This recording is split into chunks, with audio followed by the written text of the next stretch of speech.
Nah itu terkait besaran bagian waris ya, dan tadi contoh-contohnya karena tadi ada dua dari segi perkawinan dan dari hubungan segi darah, ya. nasab hubungan darah. Jadi kalau yang pewaris inti janda duda ayah anak, janda duda ayah ibu anak laki-laki dan anak perempuan itu pewaris inti itu. Kalau di luar dari itu dia terhijab. Kalau masih ada yang itu, ya itu yang diutamakan. Yang lainnya terhalang. Walaupun dia ada waris kayak paman, kayak anak cucu kan, itu ahli waris.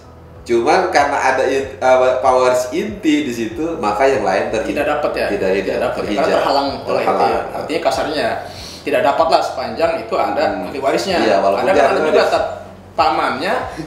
Ini anak-anaknya masih kecil ya kan, dia ikut campur tuh, ikut juga minta bagian di situ. Nah itu kan banyak juga terjadi kan. Betul, dia ahli waris. Iya. Cuman masih ada ahli waris inti, jadi nggak boleh tuh paman. Jadi kasarnya nggak dapat gitu, terhijab. Iya, terhalang oleh ahli waris yang inti. Utama. Karena kan banyak juga kasus begitu, pamannya masuk, ya kan, apalagi anaknya masih kecil-kecil nih, wah diatur sama dia kan, dia dapat gedean. Itu juga kan salah juga kan. Makanya buat sahabat pembelajar nih, ya mungkin melalui podcast berbincang tentang hukum ini bisa paling nggak sedikit mengerti lah gitu tentang hukum waris gitu. Oke, lanjut Pak Ustadz, terkait dengan hubungan darah nih atau nasab. Tadi kita udah pernah ya hubungan darah. Iya. Tadi kan masih dari ayah ya, dari ayah. Oh tadi udah anak. Ayah. Anak perempuan, anak perempuan udah tadi. Udah. Anak perempuan, anak laki-laki, ayah dan ibu udah tadi ya. Iya. Kemudian saudara laki-laki, ada saudaranya tuh, saudara laki. Ayah. Itu gimana tuh? Nah ini saudara laki-laki dan saudara perempuan bisa juga saudara kita dari jalur ibu, bisa juga emang dari jalur ibu atau jalur bapak. Tapi kalau tadi saya bilang, ini kita abain dulu dua karena ini yang utama tadi yang waris inti. Yang inti aja dulu ya. Yang waris inti itu. Yang tadi janda duda, anak laki-laki, anak perempuan, ayah dan ibu. Ini yang inti nih. Karena saudara ini emang dia dapat, cuma kan kahijab terhalang. Jadi saya nggak urain dulu. Nanti pas kasus saja. Pas kasus saja nanti kita bahas pas kasus terkait saudara laki-laki dan saudara perempuan si ibu, saudara laki-laki kandung atau saya. Nah, ini nanti kita bahas pembahasan tersendiri sama belajar gitu ya. Oke, Pak Ustadz, ini terkait dengan hukum waris ini. Ini ketentuan hukum waris yang berbeda di dalam hukum waris kompilasi hukum Islam ini ada nggak ya? Di kompilasi hukum Islam ini memang pembaruan hukum ya. Jadi ada solusi-solusi hukum yang baru. Contoh gini Bang Ustadz Ali. Ini kan nih Bang Ali punya saudara nih. Ini buat contoh aja ya. Bang Ali itu saudaranya B gitu. Ini saudara Bang Ali meninggal. Ini udah married, punya anak. Punya anak. Nah, di kompilasi hukum Islam, kalau ini masih ada orang tuanya Bang Ali, ini dia meninggal duluan. Kalau di maaf ya, bukan berarti Islam itu nggak baik-baik. Jadi di hukum Islam sendiri, ini yang meninggal ini kan nggak dapat warisan karena ada orang tua kan, dia meninggal duluan. Dan ini nggak dapat nih sampai cucunya. Makanya di kompilasi hukum Islam ini dinaikin nih anak ini nih, posisinya sama dengan ahli waris. Ayahnya gitu ya. Iya, menggantikan ayah. Namanya ahli waris pengganti. Itu di situ. Itu besaran sama juga ya? Besaran sama. Ya? Sama waris inti itu. Padahal dia cucu kan naik ya. Itu cucu. Ini kadang-kadang juga jadi masalah juga. Kadang-kadang kan biasa dari saudara-saudara itu kan kuat-kuatan ya. Ketika dia misalkan ayahnya meninggal, lu gak dapet tuh gitu. Itu juga kan kasihan juga yang seperti itu kan. Apalagi kalau dia nggak ngerti juga pembagian seperti apa. Kadang-kadang juga ada yang mengalah, ya udah biarin lah gitu kan. Nah ini yang kasihan kan. Ini artinya memang dia seharusnya secara hukum dia dapat gitu, sebagai pengganti orang tua yang meninggal. Itu kan jadi masalah juga itu kan. Emang kalau waris ini emang benar-benar aduh. Iya, kenapa? Nanti di sengketa waris kita angkat gitu ya. Nanti kita angkat. Kenapa dia tadi tuh orang-orang kita tuh dia pakai, jadi punya aturan sendiri. Ntar kita lihat. Artinya di sini ada pembaruan hukum, ada solusi hukum terkait waris ya di kompilasi hukum Islam ini.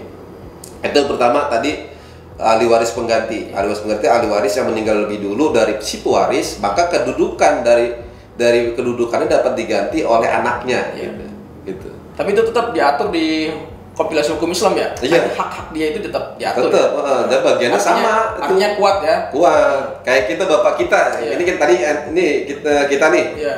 Karena misalnya contoh bapak kita nih. Dia kan punya saudara misalnya si B nih, A sama B.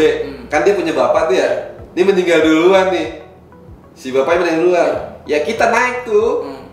Jadi pewaris mengganti bapak kita, gitu. Jangan ini hilang, gitu. Ya karena kan hilangnya itu kadang-kadang pertama tidak mengerti tentang hukum waris, kedua merasa bahwa orang tuanya udah nggak ada. Nah itu kekuatannya kan akhirnya dia mau ngelawan takut, nggak ngerti, akhirnya kan nggak dapet tuh banyak tuh terjadi. Banyak itu di kita itu. Apalagi kalau misalkan mohon maaf nih ada ahli waris yang serakah ya kasarnya, kan dia menguasai semua harta waris karena dia mungkin laki satu-satunya atau gimana, itu kan di kasus juga kan banyak kan, ya terjadi lah. Setelah kita bahas di sengketa warisnya. Itu ada solusi hukum di kompilasi hukumnya itu ahli waris mengganti. Kemudian ada juga di kompilasi hukum Islam ini adanya wasiat wajibah. Wasiat wajibah ini untuk siapa? Untuk anak angkat dan orang tua angkat. Jadi anak angkat pun di sini Bang Ustadz Ali dia harus enggak personal, dia harus dibuktikan dengan pengadilan agama anak itu bahwa anak angkat itu jadi tercatat atau jadi resmi. Kalau nggak resmi nih kesian. Jadi sebetulnya maksudnya baik di kalangan kita ya.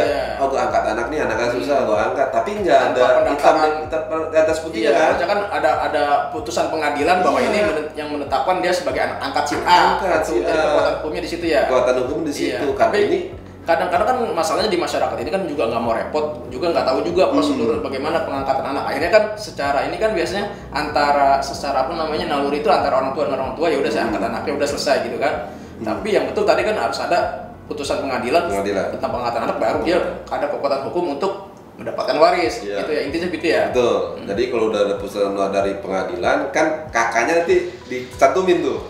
Bahwa di situ dia si A catatan dan keterangannya anak angkat, dasarnya kan dari putusan pengadilan.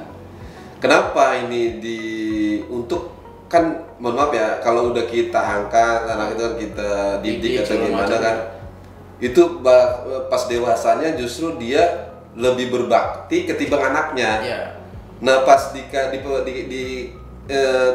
kita punya kampung, rupanya pas dia meninggal si bapaknya. Ya karena dia anak angkat dia abain gitu. Ya baikkan itu anaknya. Kan kasihan kan? Ya paling enggak melalui bincang hukum ini kan nanti misalkan ada mohon maaf nih sahabat pelajar yang statusnya sebagai anak angkat, dia paham. Nanti dia ketika dia paham pemahaman ke orang tuanya bahwa dia memang tahu ini dapat haknya, hak warisnya gitu. Jadi kan ada pembelajaran di sini kan gitu. Jadi dia tidak diam saja, dia akan melakukan tindakan hukum ya kan karena dia paham kan gitu. Kalau tidak didaftarkan kasihan, kenapa dia nanti dapatnya kerohiman saja. Kerohiman. Tapi kalau didaftarkan ke pengadilan, itu anak angkat dapat sepertiga sesuai dengan sebanyak-banyaknya ya. Sebanyak-banyaknya sepertiga bagiannya anak angkat. Kalau kenapa sebanyak-banyak sepertiga? Nanti juga ahli waris ini nggak boleh melebihkan dari ahli waris utama. Anak yang lain. Kalau dia tersendat sama bagian 100 juta misalkan gitu ya, nggak boleh. Dia harus turun. Artinya hak dia secara hukum juga dibatasi. Dia dapat ya.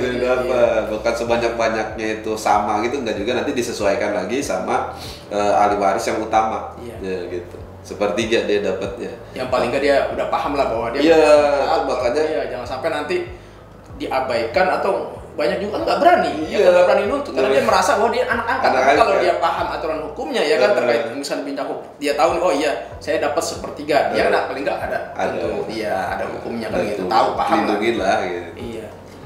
Nah itu banyak terkait solusi-solusi hukum, pembaruan hukum terkait yang ada di kompilasi hukum Islam ini. Jadi ada pembeda memang dari hukum-hukum waris yang lainnya di kompilasi hukum Islam ini. Itu sebetulnya solusi hukum sih, solusi hukum. Tapi tetap ini tercantum di kompilasi hukum Islam. Kemudian ada lagi juga putusan MA tahun 99 Bang Ustadz tadi.